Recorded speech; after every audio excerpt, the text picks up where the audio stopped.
En este vídeo vamos a hacer, a modo de test, a modo de examen, un repaso de estructuras gramaticales todas de C1 que las considero necesarias de saber antes de lanzarse a hacer el examen. Justo bajo del vídeo, en la descripción, veréis un link y en el link estará el examen. La idea es primero hacer el examen y luego ya ver el vídeo. Muchas de las explicaciones gramaticales que vamos a ver en este vídeo están explicadas detenidamente en vídeos que ya hice en el pasado. En muchas de ellas pondré el link arriba por si queréis aprender más de esa estructura. Como es un examen un poco largo, voy a empezar ya. Ya me decís luego en los comentarios qué tal os salió o qué tal os pareció. Lo primero del todo, no sooner. Cuando vemos una frase de rephrasing y sale no sooner, ¿qué hay que decir a mitad de frase? ¿Un than o when? Y la respuesta, esta hay que saberla, es el than. Apenas había abierto la puerta cuando, el problema es que nuestro idioma es cuando, pero en inglés hay que decir than. En cambio con scarcely, hardly, barely, la respuesta es when. Esa es la diferencia, aunque significan lo mismo. La diferencia entre estas tres palabras es la siguiente. On no account y under no circumstances es lo mismo. En cambio, in no way es otra cosa. Las dos primeras significan para prohibir. Son frases en las que prohibimos. De ninguna manera, bajo ninguna circunstancia, debes entrar en esa casa. Se utiliza mucho el modal must, can, should o el to be must to. On no account are you to enter that house, o must you enter, o can you enter, or should you enter. Así es como se continúa de normal. En cambio, in no way parece que sea lo mismo, de ninguna manera, pero la traducción no es de prohibir. In no way es para decir en la idea de no me lo creo. De ninguna manera ella dijo tal cosa, no me lo creo. In no way did she say such a thing. Todavía seguimos en el entorno de la inversión. Las tres maneras típicas de empezar los condicionales con la forma de inversión es con el should, el were y el had. Esto hay que saberlo tanto en C1 como en C2. Si no fuera por, también sale mucho en los exámenes, si no fuera por, o si no hubiera sido por. Las dos hay que saber, o en presente o en pasado la historia. Si no fuera por tu ayuda, if it weren't for your help, o en forma de inversión, were it not for your help. Y en pasado, si no hubiera sido por tu ayuda, if it hadn't been for your help, or had it not been for your help. Hay que saber las cuatro. Y luego tenemos but for, que significa lo mismo, si no fuera por. Pero de normal, but for se utiliza cuando la historia está en pasado. Así que sería un sustituto de if it hadn't been for. Lo mismo but for your help. Entonces, como hace referencia al pasado de normal, siempre se continúa la siguiente frase en would have y participio. Para mí, ella es una amiga, rather than, en vez de una compañera. La veo más una amiga que una compañera de clase. Hay una estructura que es siempre negativa, not so much, luego decimos una palabra y luego as. El as es preciso. Pocas palabras es para traducir, ella no es una compañera, sino una amiga. No es tanto esto, sino esto. She is not so much a classmate as a friend. Lo primero que decimos es lo que no es y lo último es lo que sí. Las cuatro maneras típicas de decir estoy a punto de a nivel C1 es I am about to, verbo to be about to, luego I am on the point of, I am on the brink of y I am on the verge of. Esas son las cuatro que hay que saber. En la primera el verbo luego va en infinitivo y en las otras tres en ing después. ¿Hay alguna manera más a un nivel ya C2? Sí, os las dejo en el vídeo. Cuando en un examen yo veo la palabra likely, bound, sure, certain, due, set, lo que nos tiene que venir a la mente es que un will en esas frases no hay que decir. Lo que se nos espera es que digamos el verbo to be antes, esa es la estructura, is, are o am, siempre, y un verbo en to infinitivo después. De estas palabras, cuando las veamos, ya sabemos que hay que decir antes y después. Así hay que actuar. Hay dos estructuras con el as, el tan como, pero con la expresión nowhere o nothing, que es para decir, por ejemplo, la frase que tengo, ella no es tan amable como mi hermana. Y ahora hay que poner el nowhere y el nothing antes, y veremos cómo, para decir que ella no es ni de lejos tan amable como mi hermana. Estas dos estructuras hay que saber que es she is nowhere near as kind as my sister o she is nothing like as kind as my sister. Lo que pasa es que si la frase empezara con un isn't en negativa, en vez de nothing y nowhere, sería anything y anywhere. She isn't anywhere near as kind as my sister. Otra manera dentro del mundo del as y el as es para decir que algo es idéntico a otra cosa. Y una estructura es decir just, aunque no la he puesto en la página, pero sería decir un just. En la frase de hoy, tu examen es idéntico, tan fácil, igual de fácil que el mío. Your exam is every bit as easy as mine. Hay que decir every bit. Si toca alguna frase, que de vez en cuando toca de decir it's high time, ya era hora, o it's about time, aunque en C1 de normal es en el high, y hay que decir it's high time, lo que hay que saber es que no podemos continuar una frase con to, ya que it's time sí que podríamos. Es hora de irnos, it's time to go. Pero con it's high time, luego hay que decir sujeto, y aquí viene lo importante. El verbo de después va en segunda columna. Cuando vemos I wish, muchas frases, tanto en el B2 como en el C1 como en el C2, el I wish sale, el ojalá.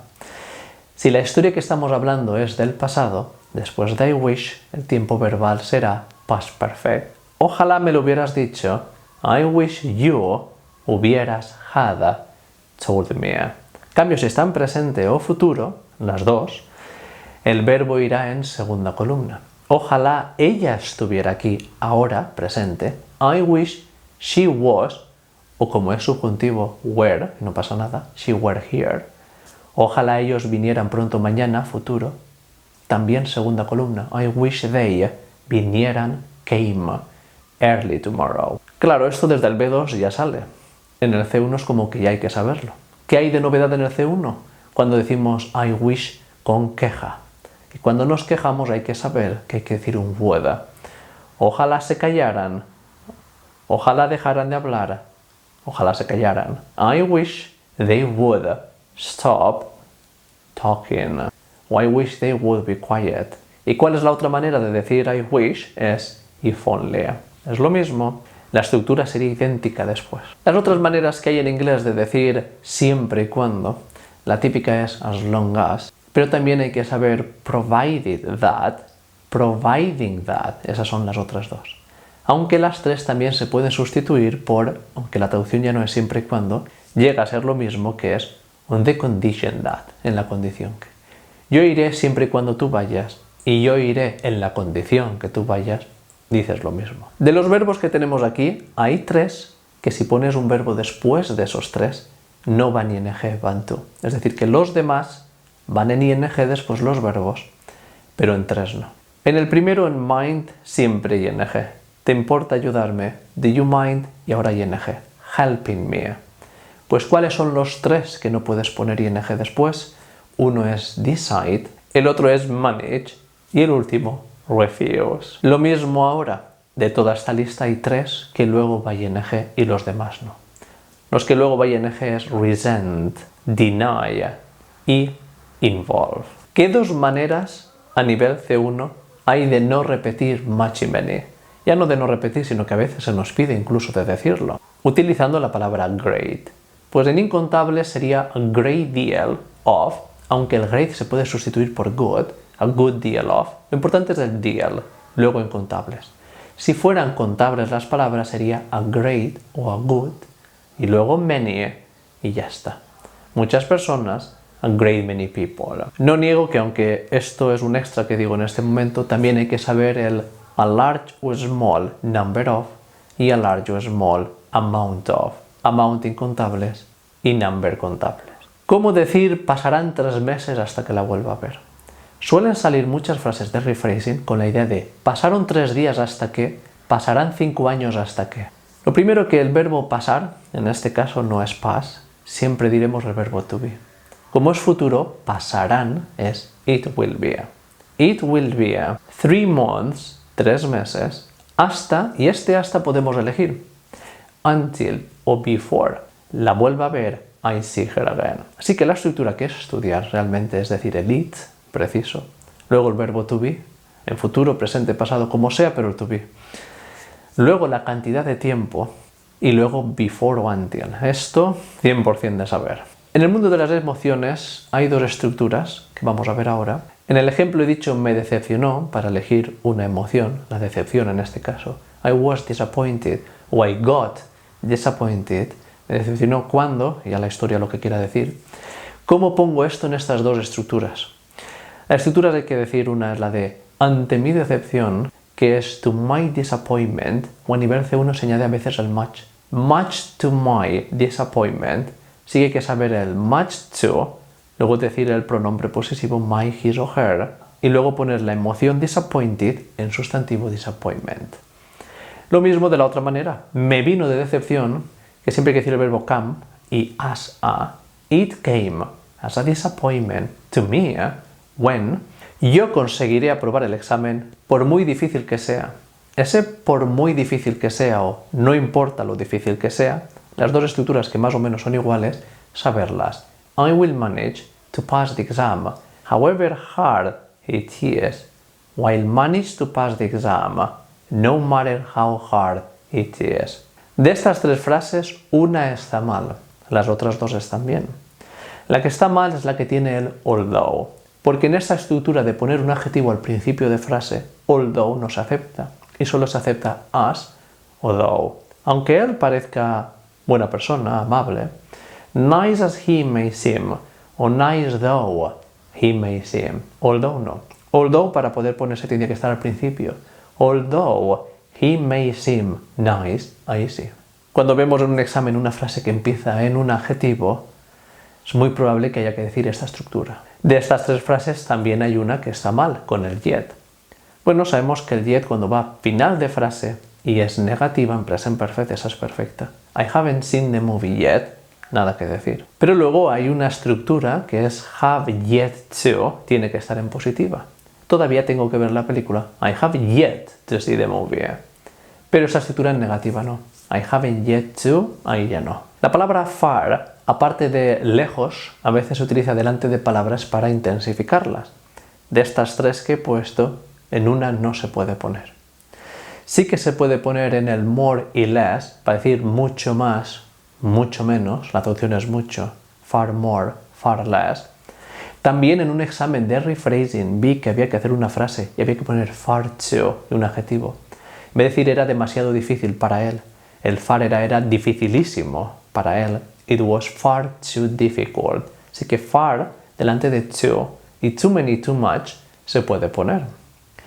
De donde no se puede poner es en un superlativo. Sí que está la expresión it's by far, pero solo far no. Un grupo de asaltantes robó mi mochila. La estructura de me cortan el pelo, me pintan la habitación, la de decimos a alguien que haga algo por ti, también se puede utilizar, y sale más en el C1 que en el B2, ante algo negativo que te ha pasado. En este caso es me robaron la mochila. I had my bag stolen. Lo que viene ahora es una estructura, que la estructura es la siguiente y no se rompe. Hay que decir un adjetivo, luego a one y luego un sustantivo. Esta estructura se puede poner en tres casos, aunque solo en dos sale en el examen. El tercero, en el vídeo está. Esta vacuna es tan dañina como esa pastilla. Es una vacuna tan dañina como esa pastilla. En vez de empezar en esa vacuna, ahora empieza en es. Es una vacuna. It is as pernicious a vaccine as that pill. Pernicious a vaccine. Adjetivo, a one, sustantivo. Lo mismo le ocurre a to. Esta vacuna es demasiado dañina y ahora hay que decir en vez de esta vacuna es. Es una vacuna demasiado dañina. It is too pernicious a vaccine. Con el might se le pueden añadir palabras después. Cada una tendrá su toque. Pero hay una estructura que es con la idea de lo haga o no lo haga, el resultado va a ser el mismo. No va a cambiar nada. Sobre esto expliqué uno de los vídeos que más me costó de todo el canal, porque es el que más tardé en poder englobar toda la explicación de lo enrevesada que es. Y si lo estoy diciendo aquí es porque en un examen de rephrasing la solución era decir might as well. Es decir, puede salir en los exámenes la expresión might as well. If we tell them now, it won't make any difference. Si se lo decimos ahora, no cambiará nada. So, así que, we might as well tell them now. Bien podríamos decírselo ahora. Bueno, las tres maneras de decir yo preferiría, una es I would prefer, la otra I would rather Y a nivel C1, C2 existe I would sooner. De todos los verbos que tenemos ahora, hay uno en que después de ese to hay que decir un verbo en infinitivo. Y en los demás, todos va el verbo en ing. Y es porque todos los tos en los otros verbos son preposiciones. Que de esta actividad lo importante es aprender los que van en ing. El único que no va en ing después aquí es arrange. Fijamos que dar a las 10, we arranged to meet at 10 o'clock. ¿Qué maneras hay de decir para en inglés que tener en mente? Una es el so that. Otra, so as to. Aunque en negativa, so as not to. El in order to o in order not to, with the aim of, o with a view to. La estructura de tengo dificultad o me resulta difícil hacer algo, que son dos estructuras y siempre hay que pasar de una a la otra, siempre se juega igual, pues me cuesta memorizar nombres. La estructura es I have difficulty o I have trouble y luego ing, memorizing names. Y de aquí hay que pasar siempre a la siguiente, que es I find it difficult o hard, y ahora los verbos en to memorize names. El vale la pena y no sirve de nada, bueno, vale la pena it is worth o it is not worth, más ing los verbos. Y el no sirve de nada hay que saberse todas estas. La primera, la más importante, there is no point in, más ing. Luego I can't see the point of, más ing. It is no use, it is no good o it is pointless. Todo en ing después los verbos. Y por último, verbos típicos con sus preposiciones, que de normal los veo, es el approve, estar de acuerdo y luego of, insistir en, insist on, entusiasmado en, keen on, consciente de o inconsciente, aware of o unaware of. Nunca se me ocurrió, es que sale mucho este verbo, el occur, siempre con un to. It never occurred to me.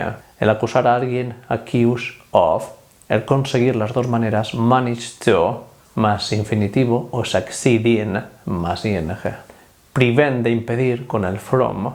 Causar, result, más in, o lead to, las dos. Capaz de, I am capable of. Toparse con, y de normal algo malo, con un accidente, con la desaprobación de alguien. Este sale mucho, que es el verbo meet, con with. Pero aquí no es de quedar con nadie. Aquí es de que te topas algo malo. Y también muchas veces he visto a él está sujeto a o someter a la gente a. Ese a es to y el someter y estar sujeto a es subject. Bueno, esto es todo lo que quiero aportaros para que tengáis en la mente antes de hacer el examen. A este vídeo lo que le queda es el vídeo que voy a subir en 2 o 3 días. Y como no, si no os lo queréis perder, pues suscribiros al canal. Y si este vídeo os ha servido, dadle like y compartirlo. Y nos vemos en el siguiente.